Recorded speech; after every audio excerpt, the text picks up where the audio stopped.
Rudy Giuliani has now admitted to making false statements regarding election workers that Donald Trump had claimed tampered with ballots in the 2020 presidential election recount in Georgia. So this came about as a result of the ongoing defamation lawsuit brought by Ruby Freeman and Wandrea Shea Moss, who claim that their lives were effectively ruined as a result of harassment and death threats following the fact that prominent right-wingers, particularly Rudy Giuliani, decided to make them the face of the big lie in Georgia.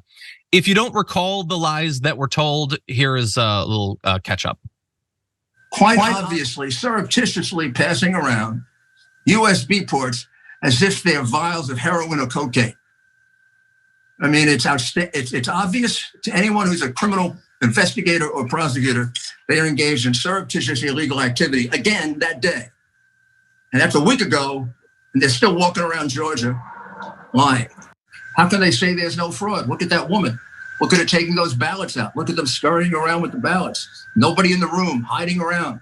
They look like this. They look like they're passing out dope, not just ballots. It is quite clear they're stealing votes. Good. I was getting really worried there that he wasn't going to make it explicitly racist, but thank you, Rudy Giuliani, for finishing off your little equation there. Thankfully, he has now admitted, despite for literally years lying about it, that he had lied. In a court filing just yesterday, former mayor of New York conceded that he had made the statements and had published them to third parties, but said that such an admission would not change his argument that they were, quote, constitutionally protected and had not adversely affected the workers concerned. Giuliani did not contest that, quote, to the extent that the statements were statements of fact and otherwise actionable, such actionable factual statements were false. That's fun. It's almost like a sentence you'd expect in a kid's book or something. But anyway, look, I don't know how much more legal trouble this will put him in. But what I do know is that he is now finally admitting, not that it will affect any one of the people who loved these racist lies being told about these two women.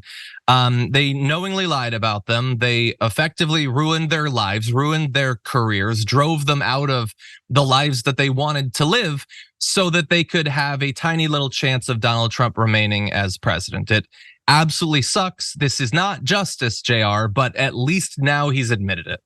Well, he's admitted it for his own benefit, right? He thinks he's going to move something along in the next parts of the case. Am I right about that? He's going to take the next steps in the case, whatever he's going to admit this part so he can try and defend himself in these other realms. Again, it's a blow-off type of admission. He's like, these two ladies that I slandered like this mean nothing. Yeah, sure, I lied about him, but that was so I could benefit politically and help the guy who's been lying since he was born stay in office, or at least skirt these charges and everything that he was up to. Big deal. It's just a couple of black women. Who cares about them? To this day, he's still on that.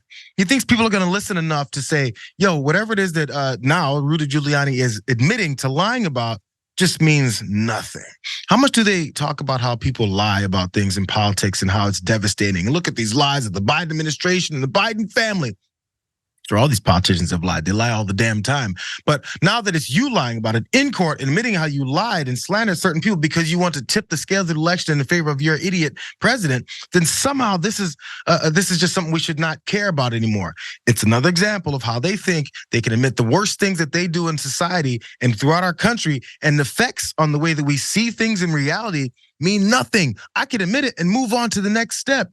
Why should we listen to you any further? They have this grip on a certain percentage of Americans and they think that's enough. Maybe it is. But look, this is, if anybody else who admits in court that they did something wrong, this month lying about it, and then go, what's the big deal? I just lied. See the consequences that come for them. I hope that there are consequences. As of right now, the two women have not given a statement as a result of this, but it seems like the sort of thing that would result in additional legal action.